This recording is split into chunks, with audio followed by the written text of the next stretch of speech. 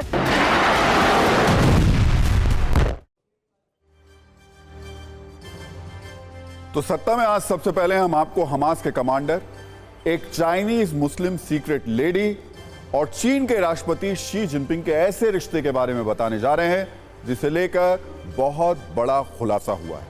और यह दावा मजबूत हो गया है कि इजराइल में हमास का जो हमला हुआ उसका रिमोट चीन से ऑपरेट हो रहा था। लेकिन सबसे पहले इजराइल और हमास के बीच जारी जंग की लाइव वीडियो कुंजी आप तक पहुंचाते हैं। आज इजराइल गाजा बॉर्डर के फॉरवर्ड लोकेशन पर जिस समय टीवी 9 की टीम रिपोर्टिंग कर रही थी, ठीक उसी वक्त हमास ने रॉकेट से हमला किया जिसे इजराइल के डिफेंस सिस्टम ने नाकाम कर दिया। खतरनाक युद्ध का यह लाइव वीडियो सिर्फ टीवी 9 भारतवर्ष के पास है। जिस समय यह हमला हुआ उस वक्त वहां के हालात पर हमारी एक्सक्लूसिव रिपोर्ट देख लीजिए। इस समय मौजूद हैं और अभी बताया जा रहा है कि एकदम से अटैक हुआ है। अगर आप ऊपर देखें, मेरे कैमरा पर्सन आपको दिखाएं कि ये आर्मी बेस के ऊपर यहाँ पर जो जगह है यहाँ पर अटैक किया गया है और अभी थोड़ी देर में ही यहाँ पर सभी लोग, अगर आप देखें कि अटैक करने के लिए जहाँ पर हम मौजूद है यहीं पर अटैक कर दिया गया है। ये फ्रंट लाइन है जहाँ पर हमास की तरफ से अटैक किया गया और अगर आप देखें कि आर्मी के सारे लोग आपको इस तरीके से नज़र आ जाएंगे और देखिए अभी लगातार ऊपर अगर आप देखें एक बार फिर से किस तरीके से सायरन बजे यहाँ पर आर्मी बेसिस में भी और अभी ये अलर्ट जारी किया जहाँ पर इस अटैक के बारे में जानकारी दी कि हालांकि सभी लोग अभी छुप गए। अगर मेरे कैमरा पर्सन आपको दिखाएं वहाँ पर कि कैसे आर्मी के लोग जो हैं उनको भी शेल्टर लेना पड़ा टैंक्स के नीचे और उनकी बख्तरबंद गाड़ियों के नीचे। और ये सबसे इम्पॉर्टेंट है कि इन इलाकों में भी हमास अभी रह कर अटैक कर रहा है। हमास के इस हमले के बाद इजराइल ने भी काउंटर अटैक किया। दोनों के बीच जारी इस फायरिंग गोलाबारी के दौरान टीवी9 रिपोर्टर वहीं पर थे। सुमित चौधरी वहां मौजूद थे। वो लगातार जान जोखिम में डालकर रिपोर्टिंग कर रहे थे। लगातार इस समय फायर किया जा रहा है और मैं अकेला टीवी9 भारतवर्ष आपको ऐसा चैनल है जो आपको लगातार इन इलाकों से ये तस्वीरें दिखा रहा है। अगर आप देखें एक और फिर तैयारी की जा रही है, शेल्स को डाला जा रहा है और उसके बाद उसको फायर किया जाएगा और हम आपको दिखाने की कोशिश कर रहे हैं कि इस समय इजरायली सेना किस तरीके से अपनी तैयारियां कर रही है और ये आपके लिए देखना बहुत ज़रूरी है क्योंकि आप ये देखकर समझ सकते हैं कि अभी किस तरीके की तैयारियां यहाँ पर चल रही है। देखकर आप एक बार फिर से अभी एक रॉकेट से यानी आरपीजी से लगातार फायर किया जा रहा है और मोटे तौर पर अगर आप देखें तो यहाँ पर किस तरीके से एनिमी लोकेशंस को टारगेट किया जा रहा है इसकी पहली तस्वीरें हम आप तक दिखा रहे हैं। यानी बहुत महत्वपूर्ण है एक बार फिर आपके लिए समझना कि अभी जो गाज़ा पट्टी में किस तरीके की स्ट्रैटेजीज इस समय इजरायली सेना की है। और अगर आप देखें कि रॉकेट लॉन्चर्स या फिर दूसरी आर्टी शेल्स की मदद से लगातार इस तरीके के फायर किए जा रहे हैं। अगर आप देख रहे हैं कि अभी इसी तरीके से एक रॉकेट को उसकी मुठा में डाला गया और अब से थोड़ी देर में उसको दोबारा से फायर किया जाएगा। ये इसलिए क्योंकि अलग अलग लोकेशंस पे किस तरीके से फायर किया जा रहा है, क्या लोकेशंस है, ये आपके लिए देखना और समझना बहुत ज़रूरी है। देखिए कई पैराफेरल यानी कई फ्रंट लाइन्स लोकेशंस को तैयार किया गया है, ऐसी फ्रंट लाइन्स लोकेशंस को जो इस समय गाज़ा पट्टी के बेहद करीब है और इन्हीं फ्रंट लाइन लोकेशन से फायर किया जा रहा है। अभी आप मोटे तौर पे समझिए कि इनकी जो रेंज है यानी फर्स्ट लेयर जो आपकी कह सकते हैं कि ऑफेंसिव ऑपरेशंस, ये first layer of offensive operations है जहां से ये फायर किया जा रहा है। अगर आप एक बार फिर अगर देखें और आपको समझ में आएगा कि अभी क्या कुछ ताज़ा हालात हैं यहाँ के। हालांकि देखिए हमको बोला गया है कि देखिए अगर आप देखें ये फायर करने वाला है थोड़ी देर में और इसके बाद यहाँ से इन लोकेशंस को बदला जाता है। देखिए ये कोशिश की जाती है डिफेंस फोर्सेस में कि जब आप फायर कर लें तो वहाँ से दूसरी लोकेशन की तरफ निकल जाएं क्योंकि एक बार आपकी लोकेशन को ट्रैक कर लिया, आपको पता लग गया तो फिर आपके लिए बेहद मुश्किल हो जाता है। देखिए अगर फिर मैं आपको बता रहा था कि किस तरीके की तैयारी यहाँ पर इस समय फोर्सेज की और देखिए कुछ ही देर में फायर करने वाला और अगर आप देखें आपको नज़र आएगा कि ये फायरिंग चल रही है। इस समय मौजूद हूँ मैं इस समय फ्रंट लाइन के उन ऑफेंसिव ऑपरेशंस में जहाँ से फोर्सेस का ये टारगेट किया जा रहा है। यानी एक बार फिर टीवी9 भारतवर्ष आपको ऐसा चैनल है जो आपको लगातार इन लोकेशन से दिखा रहा है। और अब बात जिनपिंग और हमास की उस रिश्तेदारी की जिसका जिक्र हमने सबसे पहले किया था। आज सत्ता में हम आपको एक ऐसी सुपर एक्सप्लोसिव खबर दिखाने जा रहे हैं जो हमास की सीक्रेट लेडी के जिनपिंग कनेक्शन पर आधारित है। एक बड़ा खुलासा हुआ है जिसके बाद सवाल यह कि क्या इजराइल पर हमास के हमले में शी जिनपिंग का हाथ है। इसमें यह भी बताया गया है कि कैसे हमास कमांडर मोहम्मद दाइफ की चाइनीज मुस्लिम पत्नी इस पूरी साजिश की सबसे अहम कड़ी है। इस खुलासे में यह भी दावा किया गया है कि इजराइल पर हमले का जो ब्लूप्रिंट तैयार हुआ उसमें जिनपिंग के दफ्तर का रोल है। इसलिए आज यह भी पूछना जरूरी है, क्या इजराइल में हुई हमास वाली तबाही जिनपिंग प्रायोजित है। अब हम आपको एक बहुत चौंकाने वाले दावे के आधार पर इजराइल पर हुए हमले के 3 सूत्रधार बताते हैं। सबसे पहला नाम मोहम्मद दाइफ, हमास की मिलिट्री विंग का कमांडर, जिसके ऑर्डर पर हमास ने इजराइल पर आधी रात को 7000 रॉकेट दागे थे। दूसरा सूत्रधार दाइफ की चाइनीज पत्नी और वो सीक्रेट लेडी जिसके जरिए दाइफ जिनपिंग के दफ्तर से सीधे संपर्क में था। और तीसरा सूत्रधार जिनपिंग का दफ्तर जिसके अधिकारियों की दाइफ की पत्नी के साथ कई खुफिया जानकारियों को लेकर बात होती थी। इसलिए इजराइल पर हुए हमले को लेकर उंगलियां जिनपिंग पर भी उठ रही हैं। अब हम आपको बताते हैं कि आखिर जिनपिंग पर इस शक का आधार क्या है, यानी आज की मूल खबर क्या है। चीनी मूल की एक मानवाधिकार कार्यकर्ता और ब्लॉगर हैं जिनका नाम है जेनिफर जिंग ने एक वीडियो जारी किया और यह दावा किया कि हमास कमांडर मोहम्मद दाइफ उसकी चाइनीज मुस्लिम पत्नी और जिनपिंग के दफ्तर ने मिलकर कैसे एक बहुत बड़ी साजिश रची और इसका शिकार बना इजराइल। हम जेनिफर जिंग की पूरी बात आपको सुनाएंगे, लेकिन पहले कुछ बड़े खुलासों के बारे में आपको जानकारी दे देते हैं। जेनिफर जिंग ने चीन के एक यूट्यूब चैनल का हवाला दिया और दुनिया को यह बताया कि हमास कमांडर मोहम्मद दाइफ की चाइनीज पत्नी जिनपिंग के दफ्तर के साथ लगातार संपर्क में थी। गाजा में रहते हुए मोहम्मद दाइफ की पत्नी की सीधे जिनपिंग के दफ्तर में बातचीत होती थी। मोहम्मद दाइफ की दूसरी चाइनीज मुस्लिम पत्नी चीन के गांगसू प्रांत की रहने वाली है। जेनिफर जिंग के मुताबिक जब दाइफ 1996 में चीन आया था तो यहां उसकी मुलाकात एक मुस्लिम महिला से हुई जो फिलिस्तीन से मिलती जुलती भाषा की जानकार थी, इसलिए बाद में वो दाइफ के लिए इंटरसेप्टर का काम करने लगी। इस दौरान वो जिनपिंग के दफ्तर के संपर्क में रही। इतना ही नहीं, 2019 में गाजा लौटने के बाद भी हमास की ये सीक्रेट लेडी जिनपिंग के ऑफिस में बात करती रही। अब हम आपको जेनिफर जिंग के सनसनीखेज बयानों से भरी एक रील दिखाते हैं जिसमें यह दावा किया गया है कि इजराइल पर हमले के असली स्पॉन्सर असल में Jinping.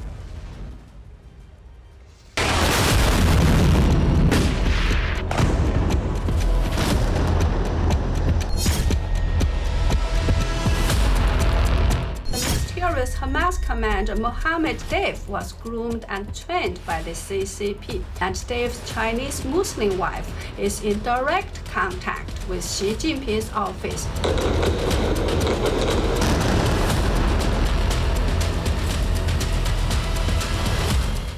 In 1996, after Deif was released from prison, he was sent to China by the Palestine Liberation Organization. Deif's second and third wives are both Chinese.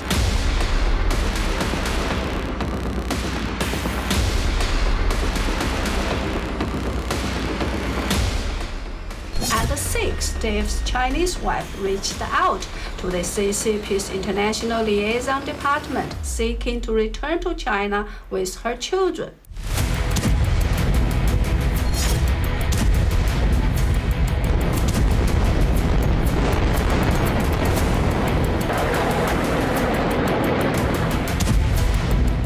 In 2014, two of Deif's sons and a niece died in an Iranian airstrike, and his Chinese wife lost one leg in the attack.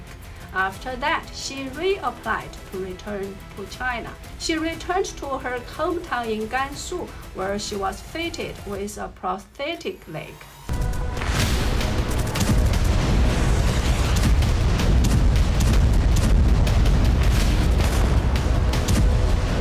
In 2019, she secretly returned to Gaza and has since maintained a secret direct line of communications with Xi Jinping's office, bypassing the CCP's International Liaison Department.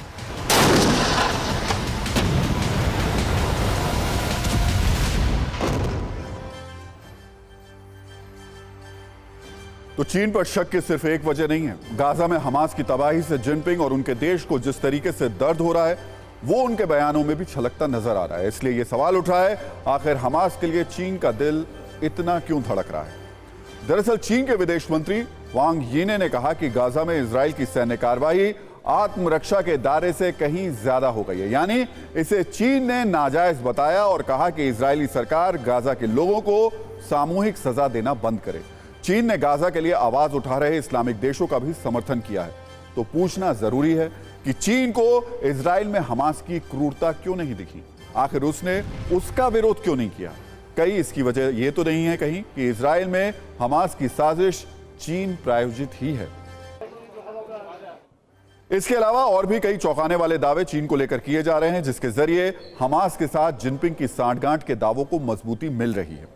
इसकी वजह भी समझिए। दरअसल Israel पर Hamas हमला करने के लिए जिन हैंग ग्लाइडर्स का इस्तेमाल कर रहा था वो चीन में ही बने हुए हैं। यह दावा भी चीनी मूल का मानवाधिकार कार्यकर्ता जेनिफर जिंग की तरफ से किया गया है और बताया गया है कि इस तरीके के हैंग ग्लाइडर्स हुनान प्रांत के झुंझोऊ में ही बनते हैं। इसके अलावा एक और रिपोर्ट के आधार पर यह भी कहा गया कि 7 अक्टूबर को हमले से ठीक पहले चीनी हैकर्स ने इजराइल के आयरन डोम सिस्टम को हैक कर लिया था। इसलिए इजराइल की एजेंसियां और उसकी सेना हमास के इतने बड़े हमले को रोकने में नाकाम हो गई। दरअसल इजराइल के एयर डिफेंस सिस्टम आयरन डोम को वर्ष 2011 में डेवलप किया गया था और इसी के 3 साल बाद सुरक्षा फर्म साइबर इंजीनियरिंग सर्विसेज यानी CES ने आयरन डोम पर बहुत चौंकाने वाली रिपोर्ट जारी की थी। रिपोर्ट में यह दावा किया गया था कि चीन के हैकर्स इजराइल के हाईटेक आयरन डोम एयर डिफेंस सिस्टम को हैक करने में माहिर हैं। CES की रिपोर्ट के मुताबिक चीनी हैकर्स ने आयरन डोम सिस्टम से जुड़ी कई तकनीक चुरा भी ली थी। यह चोरी 10 अक्टूबर 2011 से लेकर 13 अगस्त 2012 के बीच की गई थी। इस दौरान चीन के हैकर्स ने इजराइल एरोस्पेस इंडस्ट्रीज से 700 से ज्यादा फाइलों की चोरी की, जिसमें आयरन डोम से जुड़े दस्तावेज भी शामिल थे। इस चोरी में चीनी hacking command crew hacking group को जिम्मेदार माना गया था, जिसे चीन की सरकार फंडिंग करती थी। अब इजराइल पर हुए हमास के हमले के बाद चीन द्वारा आयरन डोम तकनीक की हैकिंग फिर से ट्रेंड कर रही है। यानी ऐसे कई आधार हैं जो इस बात की ओर इशारा करते हैं कि इजराइल में तबाही का रिमोट असल में चीन से ही दबाया गया और इसका ऑर्डर जिनपिंग ने ही दिया था। और एक बार फिर सीधे चलते हैं फ्रंटलाइन इजराइल, जहां मेरे सहयोगी सुमित चौधरी मौजूद हैं। सुमित ने आपको दिखाया किस तरीके से रॉकेट दागे जा रहे हैं और आप जब वहां मौजूद थे सुमित, तो रॉकेट ऊपर से हमास की तरफ से आ भी रहे थे। मैं बार बार आपसे जब बात कर रहा हूं तो पहले तो यही कह रहा हूं कि सेफ रहिए, सुरक्षित रहिए। आप बहुत रिस्क ले रहे हैं, आप इस समय वॉर जोन में हैं, लेकिन जिस लोकेशन पर आप इस वक्त मौजूद हैं वहां की स्थिति क्या है? अभी वही है जहां पर रॉकेट कुछ वक्त पहले हमास ने दागे थे?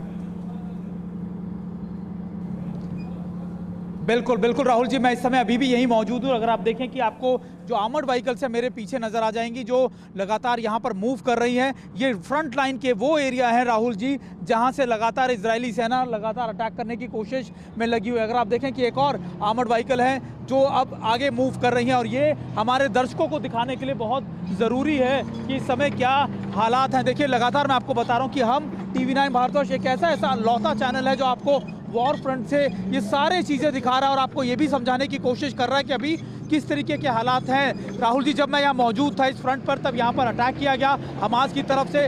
पूरे बेस को अलर्ट घोषित कर दिया गया, सब लोग जहाँ पर थे वहीं पर छुप गए और अभी देखिए लगातार इसी बेस पे से ये सारी मूवमेंट की जा रही है। यहाँ से लगातार आर्टी शेल्स भी फायर किए जा रहे हैं। देखिए मेरे कैमरा पर्सन आपको दिखाएं कि ये मूवमेंट लगातार गाजा की तरफ हो रही है। अगर आप ये बड़ा व्हीकल बुलडोजर देख रहे हैं, ये दरअसल बुलेट प्रूफ आप कह सकते हैं कि इसको ये बुलडोजर है जो माइंस हटाने का काम करता है इन एरियाज के अंदर। और अभी कितना इंपॉर्टेंट है ये इलाका जहां पर हम मौजूद हैं। देखिए टैंक्स आपको मेरे को नजर आ जाएंगे। आप देखिए कि Mark 3 Mark 4 टाइप जो टैंक्स हैं इजराइल के, वो भी यहीं पर है और लगातार इन्हीं टैंक्स की मदद से लगातार फायर किया जा रहा है। और ये जो एक क्लोज बैटल होती है, जो ग्राउंड फोर्सेस की क्लोज बैटल होती है, उसमें इनको मदद दे रहे हैं।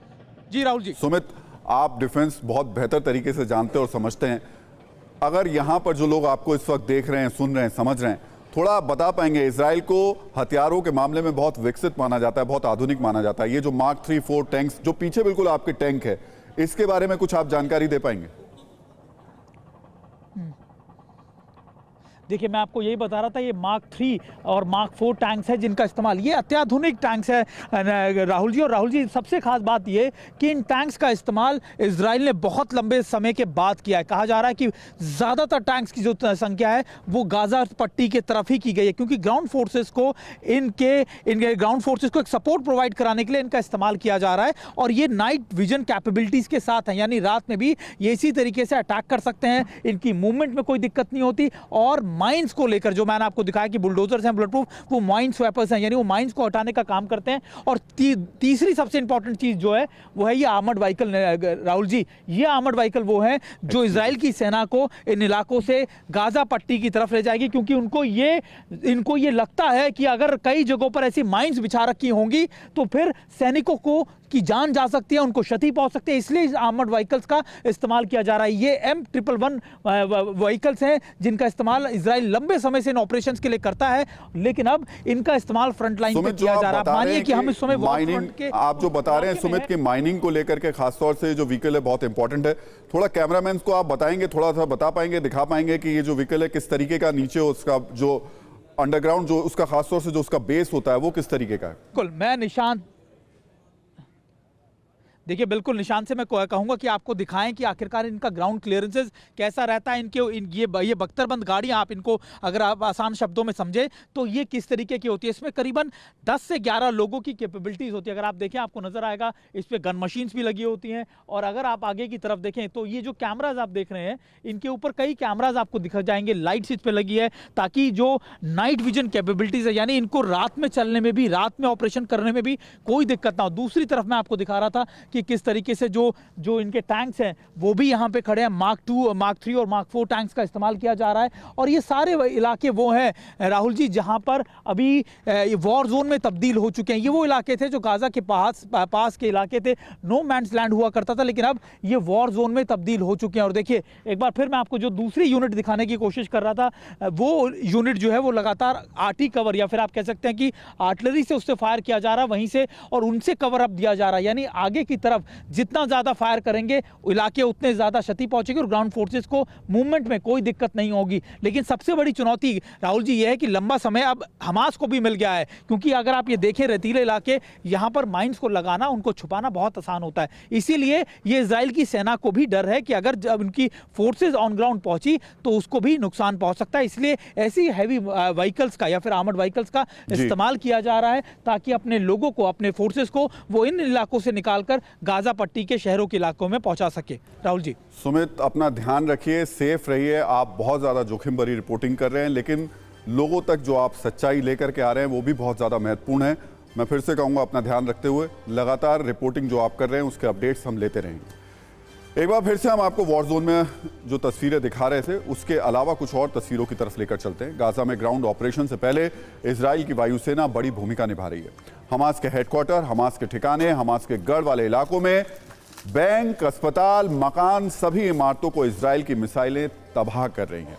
वॉर जोन में मौजूद TV9 भारतवर्ष के संवाददाता बता रहे हैं कैसे वायुसेना सुरंगों का सफाया कर रही है। ऐसे ऐसे बमों का इस्तेमाल हो रहा है जो सुरंग के अंदर मौजूद हमास के ठिकानों को तबाह कर रहे हैं। इस दौरान इजराइल की वायुसेना यह भी सुनिश्चित कर रही है कि किसी भी बंधक को नुकसान ना पहुंचे।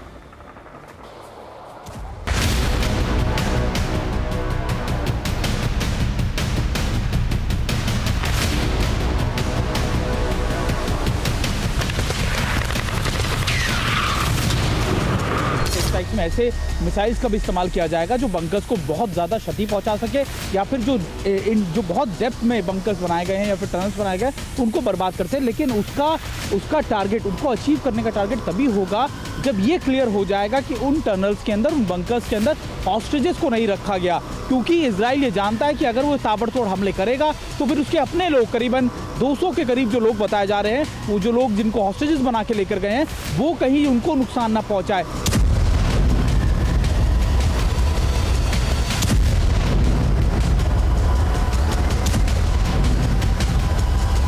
ऐसी आइडेंटिफिकेशन की गई है लोकेशंस की, और उन लोकेशंस पर जब ग्राउंड टीम पहुंचेगी तो वो खुद पहले जाकर आइडेंटिफाई करेगी, और जब ये आइडेंटिफाई हो जाएगा कि हाँ अंदर कोई नहीं है, सिर्फ हमास के लड़ाके मौजूद हैं, तब उनको टारगेट किया जाएगा। पहले ग्राउंड रिपोर्ट यानी पहले ग्राउंड सर्विलेंस किया जाएगा, उनके बारे में जानकारी हासिल की जाएगी, उनके बारे में लगातार उन लोकेशंस को आइडेंटिफाई किया जाएगा, और उसी के बाद इन बंकर बस्टर्स का इस्तेमाल भी किया जाएगा।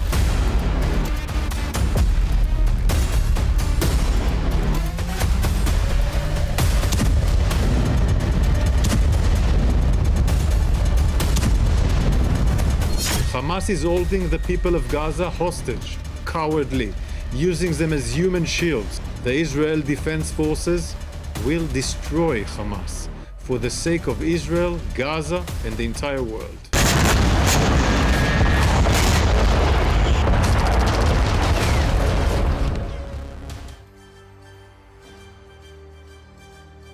और अब सत्ता में आगे बढ़ते हैं और कुछ सवालों का जिक्र करते हैं जो इजराइल और हमास के बीच जारी युद्ध के दौरान उठ रहे हैं।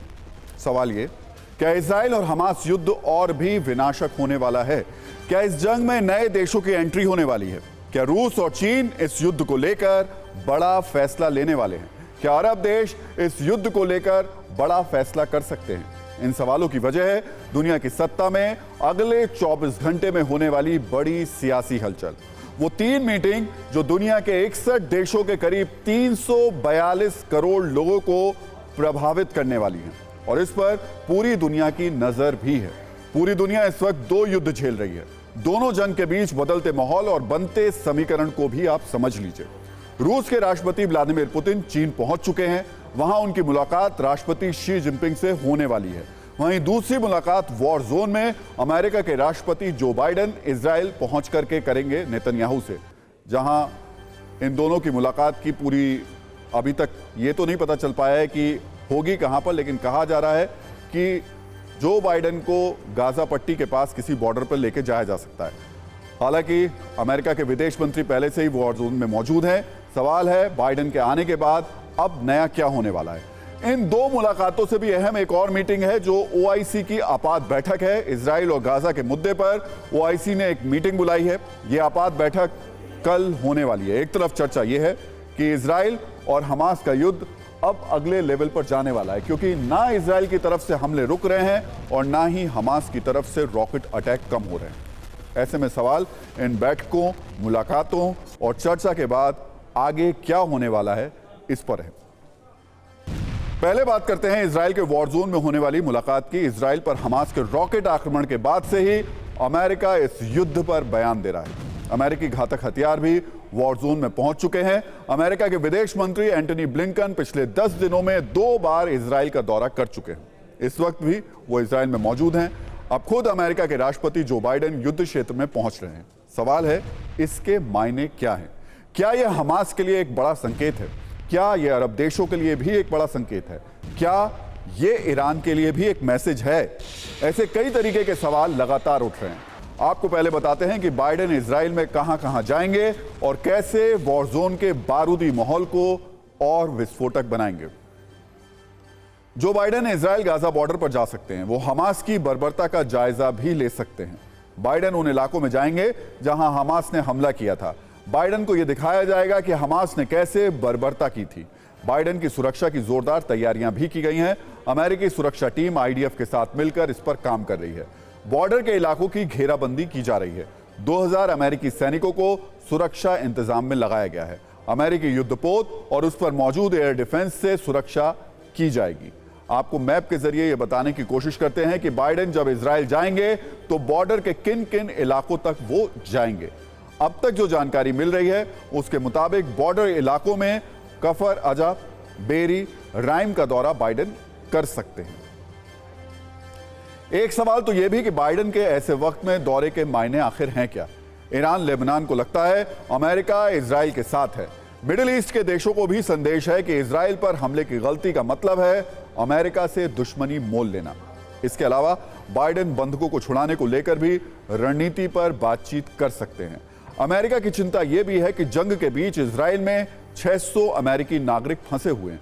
मिस्र के बॉर्डर नहीं खोलने से भी अमेरिका चिंतित है। अमेरिका की योजना है कि समंदर के रास्ते इजराइल फंसे हुए नागरिकों को बाहर निकाल ले। यहां तक कि लोगों को निकालने के लिए यूएसएस बाटन और यूएसएस मेसा वर्डे युद्धपोत की तैनाती भी की गई है। मतलब ये कि युद्ध क्षेत्र में रणनीति, हथियार नीति, कूटनीति, तमाम तरीके के हथकंडे अपनाए जा रहे हैं।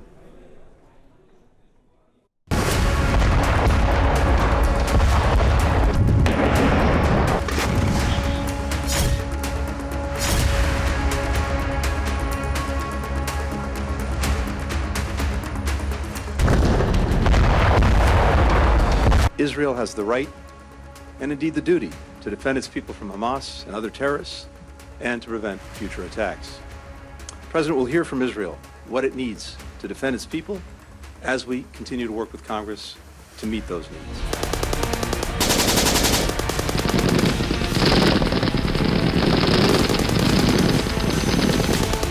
Second, President Biden will underscore our crystal clear message to any actor, state or non-state, trying to take advantage of this crisis to attack Israel. Don't.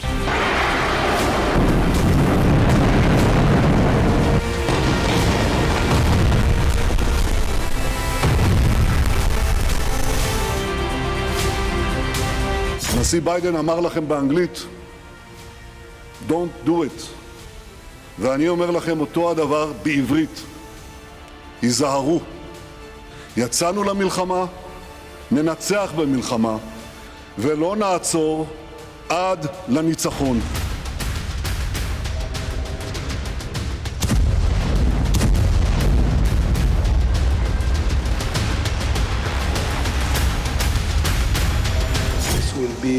a long war. The price will be high, but we are going to win.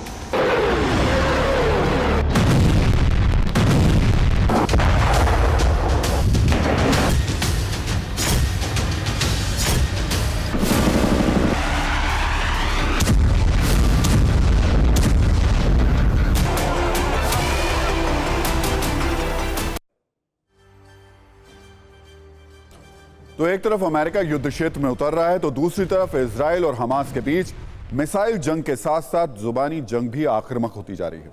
कुछ विस्फोटक बयानों से आपको बताते हैं कि कैसे Israel और हमास के तेवर तल्ख हैं। इजराइल का कहना है कि हम युद्ध जीतेंगे, जब तक जीतेंगे नहीं तब तक रुकेंगे नहीं। वहीं हमास का कहना है कि कितने भी मिसाइल दाग लो, हमले नहीं रुकेंगे। इजराइल की ओर से कहा जा रहा है कि कठिन क्षण आएंगे, बलिदान आवश्यक है, लेकिन हम जीतेंगे। इसके जवाब में हमास का कहना है कि मौत का बदला मौत से लिया जाएगा। इजराइल की ओर से यह भी कहा जा रहा है कि हमास सबको मध्य युग की कट्टरता में धकेलना चाहता है। हमास इजराइल को याद दिला रहा है कि भूलो मत, हमारे पास बंधक हैं। इजराइल यह भी कह रहा है ये युद्ध लंबा चलेगा, इसकी कीमत भी बड़ी होगी। हमास का कहना है ये हमले इजराइल को महंगे पड़ेंगे। और इस वक्त एक बड़ी खबर आ रही है, हमास चीफ के बेटे की मौत हो गई है। इस्माइल हानिया का बेटा मारा गया है। ये एक बड़ी खबर है। इस वक्त इजरायली हमले में हजेम इस्माइल हानिया मारा गया। यह हमास चीफ का बेटा है।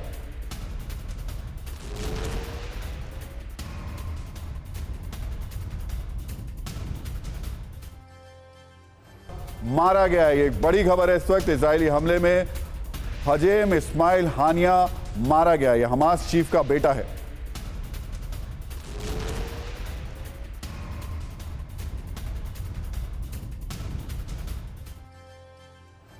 मारा गया है। ये एक बड़ी खबर है। इस वक्त इजरायली हमले में हजेम इस्माइल हानिया मारा गया। यह हमास चीफ का बेटा है।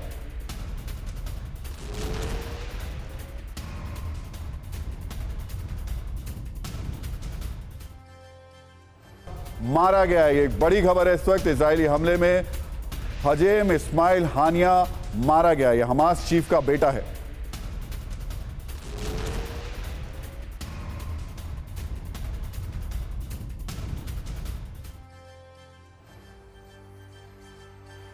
और अब सत्ता टॉप 9, बात चुनावी सत्ता की, जहां 5 राज्यों में विधानसभा चुनाव की तैयारियां तेज हो चुकी हैं।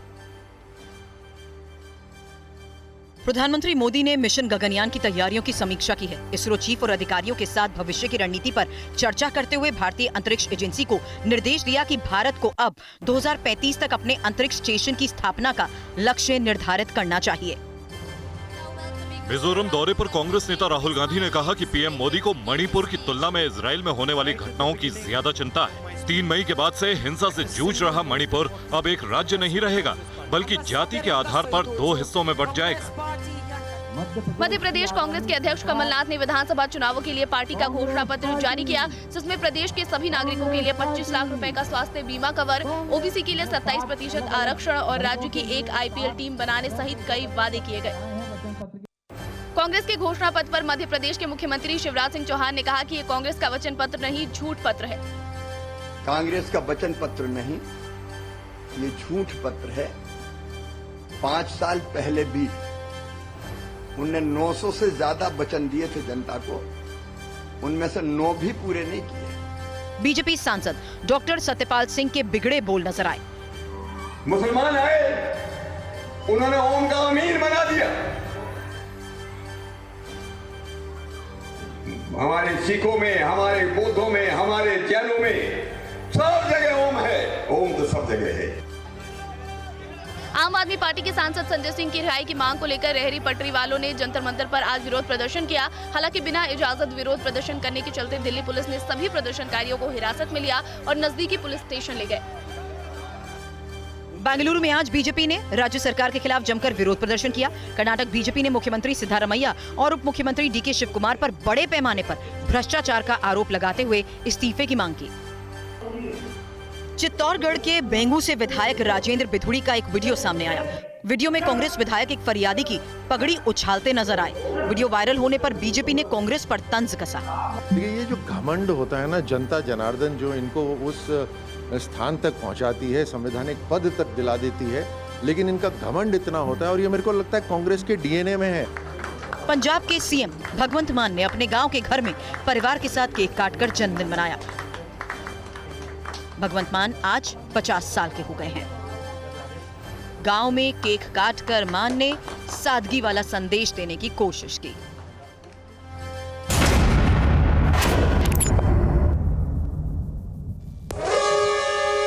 तो देखिए, सत्ता में आज का टाइम खत्म हो गया, लेकिन अपने सभी न्यूज मित्रों से हमारी न्यूज रिक्वेस्ट है कि वो सत्ता की न्यूज रील्स को ज्यादा से ज्यादा शेयर करें और अपने सुझाव हमें व्हाट्सएप जरूर करें।